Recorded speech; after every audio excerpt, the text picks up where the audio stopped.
Hello ನಮಸ್ತೆ. Railway ನರಕ ವಿಶೇಷ ಕಾರ್ಯಕ್ರಮಕ್ಕೆ ಸ್ವಾಗತ. ನಾನು ರಕ್ಷತ್ ಶೆಟ್ಟಿ. ಇದನ್ನು ನಾವು ಮಂಗಳೂರು ಅಥವಾ ಕರಾವಳಿಗೆ ಕೋಸ್ಟಲ್ಲಿಗೆ ಸೀಮಿತವಾಗಿ ಮಾತಾಡಬೇಕಾಗತ್ತೆ. ಕರಾವಳಿಯ ರೈಲ್ವೆ ನರಕ ಅಂತ ನಾನು ಅದನ್ನು ಸ್ವಲ್ಪ ತಿದ್ದುಪಡಿ ಮಾಡಿಕೊಳ್ಬೇಕು. ಯಾಕಂತೇಳಿದರೆ ಇಲ್ಲಿನ ವ್ಯವಸ್ಥೆ ಏನಿದೆ ಬಹಳ ಸಮಯದಿಂದ ಹೇಳ್ತಾ ಬಂದಂಥದ್ದು. ಮಂಗಳೂರು ರೈಲ್ವೆ ವಿಭಾಗ ಆಗತ್ತೆ ಮತ್ತು ಮಂಗಳೂರಿನ ರೈಲ್ವೆ ನಿಲ್ದಾಣಗಳು ಅಂತಾರಾಷ್ಟ್ರೀಯ ಮಟ್ಟಕ್ಕೆ ಹೋಗುತ್ತೆ ಅನ್ನುವಂಥದ್ದು ಬಹಳ ಸಂದರ್ಭದಲ್ಲಿ ಬಹಳಷ್ಟು ಜನ ರೈಲ್ವೆ ಸಚಿವರು ಮಂಗಳೂರಿಗೆ ಬಂದ ಸಂದರ್ಭದಲ್ಲಿ ಹೇಳಿಕೆಗಳನ್ನು ಕೊಡ್ತಾನೆ ಬಂದಂಥದ್ದು. ಆದರೆ ಒಂದು ರೀತಿಯಲ್ಲಿ ಮುಂಗೈಗೆ ತುಪ್ಪ ಸವರುವಂಥ ಕೆಲಸ ನಮಗೆ ಆಗಿದೆ ಅನ್ನುವಂಥ ಒಂದು ಕೊರಗು ಕಾಡ್ತಾ ಇದೆ. ಯಾಕಂತೇಳಿದರೆ ಇವತ್ತಿಗೂ ನೀವು ಮಂಗಳೂರಿನ ರೈಲ್ವೆ ನಿಲ್ದಾಣದ ಮಂಗಳೂರು ಜಂಕ್ಷನ್ ಅಥವಾ ಮಂಗಳೂರು ಸೆಂಟ್ರಲ್ ಎರಡು ರೈಲ್ವೆ ನಿಲ್ದಾಣಕ್ಕೆ ಭೇಟಿ ಕೊಟ್ಟರೆ ಅಲ್ಲಿನ ಪರಿಸ್ಥಿತಿ ಏನಿದು ವಿಶ್ವದರ್ಜೆ ಮಾಡೋದನ್ನು ಬಿಟ್ಟು ಇದ್ದದನ್ನು ಸರಿಪಡಿಸಿಕೊಡ್ರಿ ಅನ್ನುವಂಥ ಪರಿಸ್ಥಿತಿ ನಿರ್ಮಾಣ ಆಗಿದೆ. ಶೌಚಾಲಯಗಳು ಸರಿ ಇಲ್ಲ, ಮೂಲಭೂತ ಸೌಕರ್ಯಗಳು ಸರಿ ಇಲ್ಲ, ರೂಫಿಂಗ್ ಇಲ್ಲ ಸರಿಯಾಗಿ. ಪ್ರಯಾಣಿಕರಿಗೆ ಮಳೆ ಬಂದರೆ ಒದ್ದೆ ಆಗಬೇಕು, ಬಿಸಿಲಿಗೆ ಕಾದು ಕೆಂಡ ಆಗಬೇಕು ಅಂತ ಪರಿಸ್ಥಿತಿ ಇದೆ. ಸೊ ಏನು ಇಷ್ಟು ಸಮಯದಿಂದ ಮಂಗಳೂರಿಗರಿಗೆ ಅಥವಾ ಕರಾವಳಿಯ ಜನರಿಗೆ ಕೊಡ್ತಾ ಬಂದಂಥ ಭರವಸೆ ಏನಾಯಿತು ಅನ್ನುವಂಥದ್ದೊಂದು ಪ್ರಶ್ನೆ ಎಲ್ಲರನ್ನ ಕಾಡ್ತಾ ಇರುವಂಥದ್ದು. ಮತ್ತು ಮಂಗಳೂರು ಅಥವಾ ಕರಾವಳಿಯ ಬಗ್ಗೆ ರೈಲ್ವೆ ಇಲಾಖೆಯ ನಿರ್ಲಕ್ಷ್ಯಕ್ಕೆ ಕಾರಣಗಳು ಏನು ಮತ್ತು ಆ ಕಾರಣಗಳ ಹಿಂದೆ ನಮ್ಮ ರಾಜಕಾರಣಿಗಳ ಕೈವಾಡಗಳು ಏನು, ಈ ವಿಚಾರದ ಬಗ್ಗೆಯೂ ನಾವು ಮಾತನಾಡಬೇಕು. ಸೊ ಈ ಎಲ್ಲ ವಿಚಾರವನ್ನು ಇಟ್ಟುಕೊಂಡು ನಾವು ಇವತ್ತು ಡಿಸ್ಕಷನನ್ನು ಮಾಡ್ತಾ ಇದ್ದೇವೆ.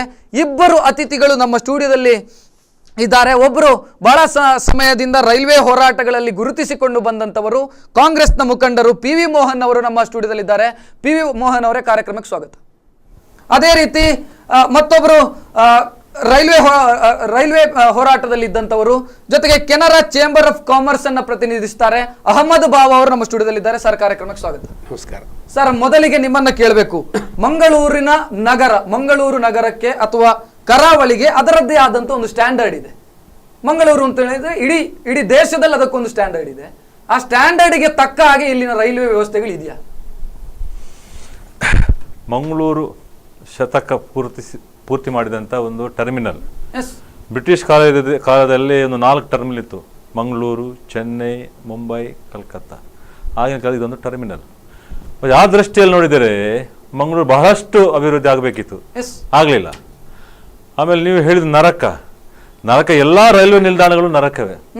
ಇವತ್ತು ನಾವು ಇಲ್ಲಿಂದ ಕೋಜಿಕೋಡ್ ಹೋದರೆ ಅದು ಕೂಡ ವಿಶ್ವ ದರ್ಜೆಗೆ ಅದನ್ನು ಕೂಡ ರೆಕಮೆಂಡ್ ಮಾಡಿದ್ದಾರೆ, ಅದು ಕೂಡ ನರಕವೇ. ಯಾವ ಸ್ಟೇಷನ್ ಕೂಡ ನರಕವೇ. ಯಾಕಂದರೆ ಇದರಲ್ಲಿ ಪಾರ್ಟಿಸಿಪೇಟ್ ಮಾಡಬೇಕು. ಅಲ್ಲೇ ಜನರು, ಅಲ್ಲಿ ಸಂಸದರು, ಅಲ್ಲಿ MLA ಗಳು, ಅಲ್ಲಿ ಜನಪ್ರತಿನಿಧಿಗಳು ಪಾರ್ಟಿಸಿಪೇಟ್ ಮಾಡಿದ್ರೆ ಮಾತ್ರ ಇದಾಗ್ತದೆ. ಅಧಿಕಾರಿಗಳು ಬಿಟ್ಟರೆ ಅದೆಲ್ಲ ಇದೇ ರೀತಿ ಇರ್ತದೆ. ಮತ್ತು ರೈಲ್ವೆ ನಾನು ಬಹಳ ಹತ್ತಿರ ನೋಡಿದೆ. ರೈಲ್ವೆ ಅದೊಂದು ನಿಗೂಢವಾದ ಒಂದು ಸಂಸ್ಥೆ. ಅದಕ್ಕೆ ಬೇರೆ ಬಜೆಟ್ ಇದೆ. ಅದು ಯಾರ ಹತ್ರ ಹೇಗೆ ಮಾತಾಡೋದು, ಎಲ್ಲಿ ಮಾತಾಡೋದು ಏನು ಗೊತ್ತಾಗೋದಿಲ್ಲ. ಅದರಲ್ಲಿ ಒಂದು ನೀವು ಮಾಹಿತಿ ಹಕ್ಕಲ್ಲಿ ಒಂದು ವಿಷಯ ತಗೊಳ್ಬೇಕಾದ್ರೆ ಬಹಳ ಕಷ್ಟ ಇದೆ. ಅದರಿಂದ ರೈಲ್ವೆನ ಸರಿ ಮಾಡಬೇಕಾದ್ರೂ ಜನರು ಸರಿ ಮಾಡಬೇಕು, ಜನರ ಜೊತೆ ಅದ್ರಲ್ಲಿ ಹೋಗಬೇಕು. ನೀವು ದೂರದಲ್ಲಿ ನಿಂತು ಅದರ ಬಗ್ಗೆ ಟೀಕೆ ಮಾಡಿ ಏನೋ ಪ್ರಯೋಜನ ಇಲ್ಲ. ಅಂದರೆ ರೈಲ್ವೆ ಎಂಬುದು ಅದರ ರೈಲ್ವೆ ಬೋಗಿಗಳಾಗಲಿ, ರೈಲ್ವೆ ನಿಲ್ದಾಣಗಳಾಗಲಿ, ರೈಲ್ವೆ ಇರುವಂಥ ಮೂಲಭೂತ ಸೌಕರ್ಯಗಳೆಲ್ಲ ನೋಡಿದರೆ ಬಹಳ ನೋವಾಗ್ತದೆ.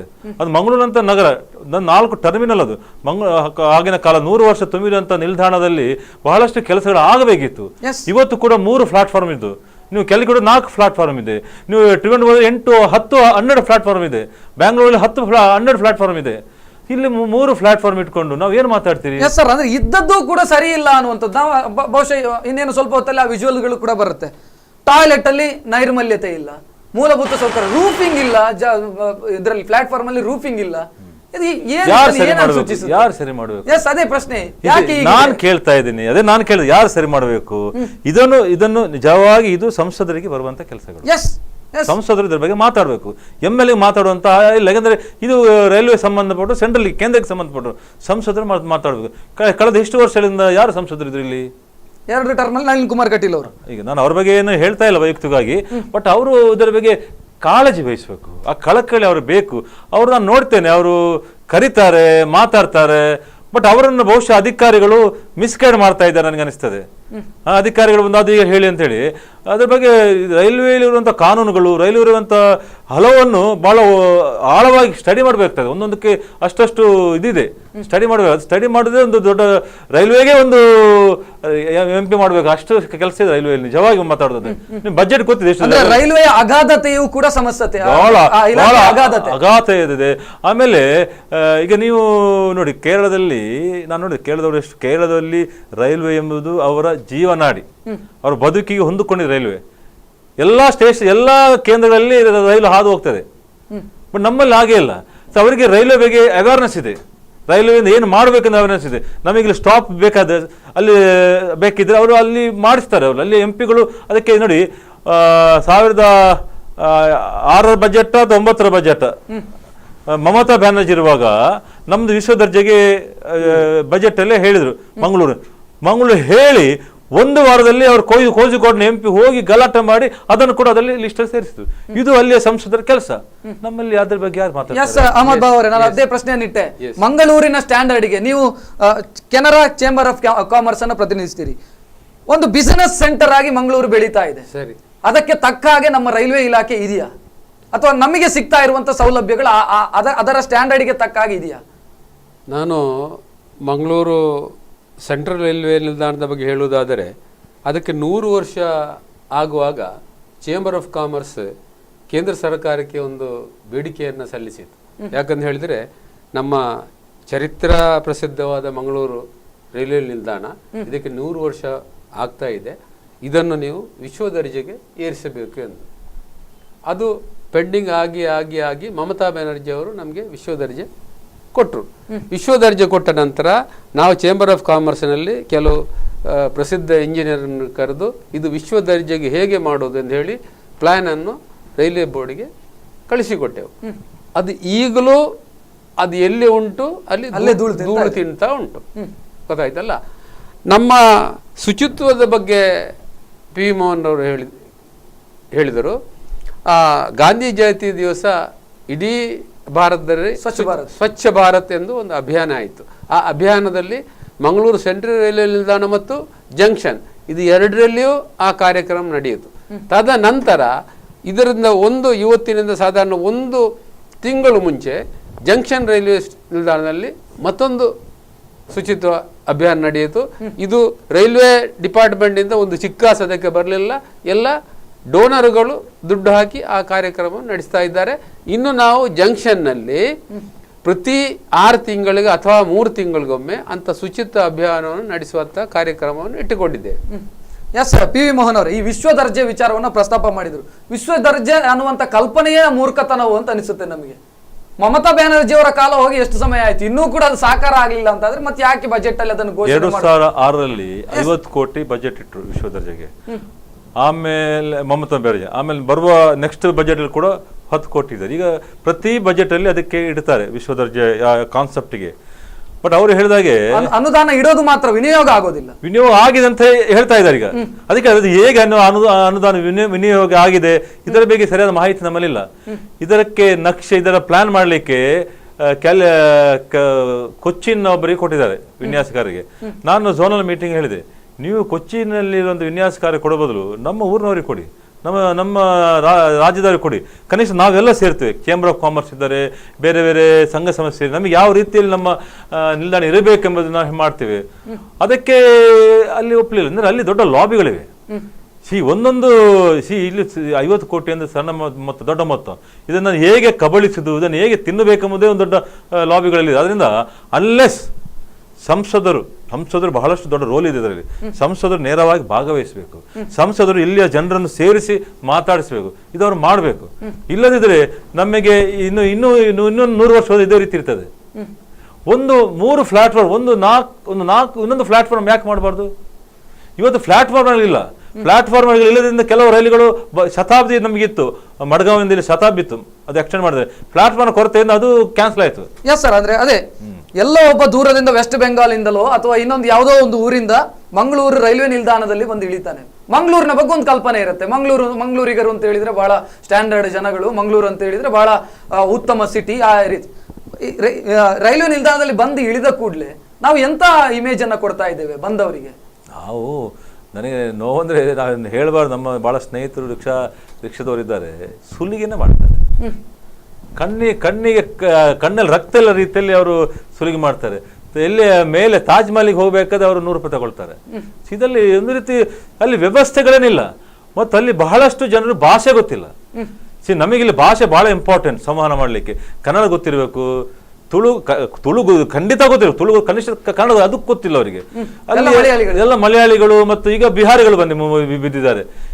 ಈ ರೀತಿಯಲ್ಲಿ ನಾನು ಬಿಹಾರಿಗಳು ಬರಬಾರ್ದಂದ್ರೆ, ಇದು ದೊಡ್ಡ ರಾಷ್ಟ್ರ, ಇಲ್ಲಿ ಈ ರೀತಿ ಅಂದ್ರೆ ರೈಲ್ವೆ ಎಂಬುದು ಸಾಂಸ್ಕೃತಿಕವಾಗಿ ಸಾಮಾಜಿಕ ಬಿಹಾರದಲ್ಲಿ ಬಿಹಾರಿಗಳಿದ್ರೆ ತೊಂದರೆ ಇಲ್ಲ, ಮಂಗಳೂರಿನಲ್ಲೂ ಕೂಡ ಬಿಹಾರಿಗಳನ್ನು ಕೇರಳದವರನ್ನು ತಂದು ಹಾಕಿದ್ರೆ ಸಮಸ್ಯೆ ಅಲ್ಲ, ತೊಂದರೆ ಇಲ್ಲ. ಸಂವಹನಕ್ಕೆ ಸಮಸ್ಯೆ. ಇಲ್ಲಿಯವರನ್ನು ನೀವು ಬಿಹಾರಿಗೆ ಹಾಕಿ ಬಿಹಾರಿಗೆ ತೊಂದರೆ ಇಲ್ಲ, ಒಂದು ಇಂಟಿಗ್ರೇಷನ್ ಐಕ್ಯತೆಯ ಪ್ರಶ್ನೆ. ಆದ್ರೆ ಇಲ್ಲಿ ಬಂದ ಬಿಹಾರಿಗಳಿಗೆ ಕನ್ನಡ ಕಲಿಯುವಂತ ಕಾರ್ಯಕ್ರಮ ಮಾಡಬೇಕು, ಕನ್ನಡ ಕಲಿಸಬೇಕು ಅವರಿಗೆ, ಮಲಯಾಳಿಗಳಿಗೆ ಕನ್ನಡ ಕಲಿಸಬೇಕು. ಆ ಕನ್ನಡ ಇದರಿಂದ ಮಾತ್ರ, ಇಲ್ಲರಿ ಪಾಪ ಇಲ್ಲಿ ಪರದಾಡ್ತಾ ಇದ್ದಾರೆ. ಮತ್ತು ಇಲ್ಲಿ ನನಗೆ ಬಹಳಷ್ಟು ಒಂದು ಕಂಪ್ಲೇಂಟ್ ಏನಂದ್ರೆ, ನಮಗೆ ಮಂಗಳೂರಿನ ಟರ್ಮಿನಲ್ 100 ವರ್ಷ ಟರ್ಮಿನಲ್, ನಾವು ಹೈಯೆಸ್ಟ್ ಹೋಗೋದು ಬೆಂಗಳೂರಿಗೆ, ನಾವು ಕೇರಳಕ್ಕೆ ಹೋಗೋದಲ್ಲ, ನಾವು ಬೆಂಗಳೂರಿಗೆ ಹೋಗೋದು ಹೈಯೆಸ್ಟ್, ಮತ್ತೆ ಬಿಟ್ಟರೆ ಮುಂಬೈಗೆ. ಇದು ಇಲ್ಲಿ ನಮಗೆ ಬಹಳಷ್ಟು ರೈಲ್ವೆಗಳು ಬೇಕು. ಇಲ್ಲಿ ನಮ್ಮ ರೈಲ್ವೆ ಮಂಗಳೂರಿನಿಂದ ಹೋಗುವಂತ ಒಂದೇ ಒಂದು ರೈಲ್ವೆ ಬೆಂಗಳೂರಿಗಿಲ್ಲ. ಹಾದು ಹೋಗುವ ರೈಲುಗಳು, ಕಾರವಾರ ಒಂದು ರೈಲು ಬರ್ತದೆ, ಕಣ್ಣೂರು ರೈಲು ಬರ್ತದೆ, ಮತ್ತೊಂದು ರೈಲ್ ಇದೆ, ಅದು ವಾರಕ್ಕೆ 3 ದಿನ. ಮಂಗಳೂರು ಈಗ ಇವತ್ತು ನೀವು ಕೇರಳಕ್ಕೆ ಹೋದ್ರೆ, ಇಲ್ಲ ನೀವು ಚೆನ್ನೈಗೆ ಹೋದ್ರೆ, ಇಲ್ಲದೆ ನೀವು ಆಂಧ್ರಕ್ಕೆ ಹೋದ್ರೆ, ಪ್ರತಿ ಡಿಸ್ಟ್ರಿಕ್ಟ್ ಹೆಡ್ ಕ್ವಾರ್ಟರ್ಸ್ ಇಂದ ರಾಜಧಾನಿಗೆ ಟ್ರೈನ್ ಇದೆ.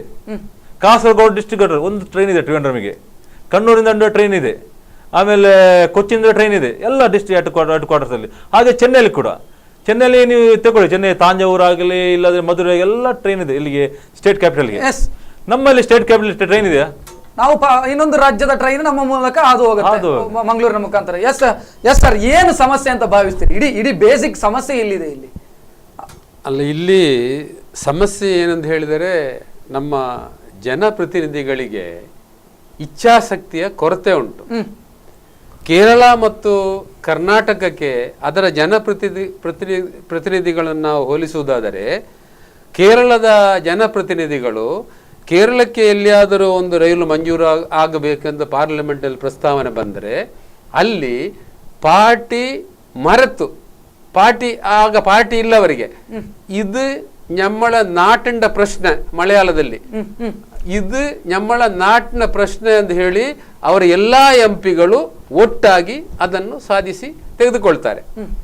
ನಮ್ಮ ದುರ್ದೈವಶಾತ್ ಕರ್ನಾಟಕದಿಂದ ಯಾರು ಎಲೆಕ್ಟ್ ಆಗಿ ಹೋಗ್ತಾರೋ ಅಲ್ಲಿ ಹೋಗಿ ಒಬ್ಬ ಪಾರ್ಲಿಮೆಂಟ್ ಸದಸ್ಯ, ಯಾವುದಾದ್ರೂ ಒಂದು ಪಾರ್ಟಿಗೆ ಸೀಮಿತವಾದ ಸದಸ್ಯ, ಅಲ್ಲಿ ಒಂದು ರೈಲ್ವೆ ಬೇಡಿಕೆಯನ್ನು ಕೇಳಿದರೆ ಮತ್ತೊಂದು MP ಅವನು ನೋಡ್ತಾರೆ, ಅದು ಯಾವ ಪಾರ್ಟಿಯ MP ಇದನ್ನು ಪ್ರಪೋಸ್ ಮಾಡೋದು, ಅದು ನನ್ನ ವಿರೋಧ ಪಕ್ಷದ ಪಾರ್ಟಿ ಆದ ಕಾರಣ ನಾನು ಅದಕ್ಕೆ ಸಪೋರ್ಟ್ ಮಾಡುವುದಿಲ್ಲ. ಆದ ಕಾರಣ ರೈಲ್ವೆಯಲ್ಲಿ ನಾವು ಇಷ್ಟು ಹಿಂದೆ ಬಿದ್ದಿದ್ದೇವೆ. ಬೇರೆ ಎಲ್ಲ ರಾಜ್ಯ, ಕೇರಳ ನಂಬರ್ 1 ಇದೆ ಇದರಲ್ಲಿ ರೈಲ್ವೆಯಲ್ಲಿ ಪಾಲು ತೆಗೀಲಿಕ್ಕೆ. ನಮ್ಮ ಕರ್ನಾಟಕದಲ್ಲಿ ಅದನ್ನು ತೆಗೆದುಕೊಳ್ಳುವಂತಹ ಶಕ್ತಿ ನಮ್ಮ ಜನಪ್ರತಿನಿಧಿಗಳಿಗಿಲ್ಲ. ಯಾಕಂತ ಹೇಳಿದರೆ ಆ ಸಮಸ್ಯೆ ಬಂದಾಗ ಅಲ್ಲಿ ಪಾರ್ಟಿ ನೋಡ್ತಾರೆ, ಇದು ಯಾವ ಪಕ್ಷದವ ಈ ಬೇಡಿಕೆಯನ್ನು ಕೇಳಿದ್ದು, ಅದು ನನ್ನ ಪಕ್ಷ ಒಪ್ಪುವುದಿಲ್ಲ, ಆದ ಕಾರಣ ನಾನು ಅದಕ್ಕೆ ಸಪೋರ್ಟ್ ಮಾಡುವುದಿಲ್ಲ. ಆದ ಕಾರಣ ಎಲ್ಲಾದ್ರೂ ಸಪೋರ್ಟ್ ಮಾಡಿದ್ರೆ ಅದರ ಕ್ರೆಡಿಟ್ ಪಡ್ಕೊಳ್ತಾರೆ. ಸರಿ, ಆದ ಕಾರಣ ನಮ್ಗೆ ಸಿಕ್ಕುವುದಿಲ್ಲ. ನಮ್ಗೆ 2014ರಲ್ಲಿ ನಮ್ಗೆ ರೈಲು ಇದು ಪಾಸ್ ಆಗಿದೆ.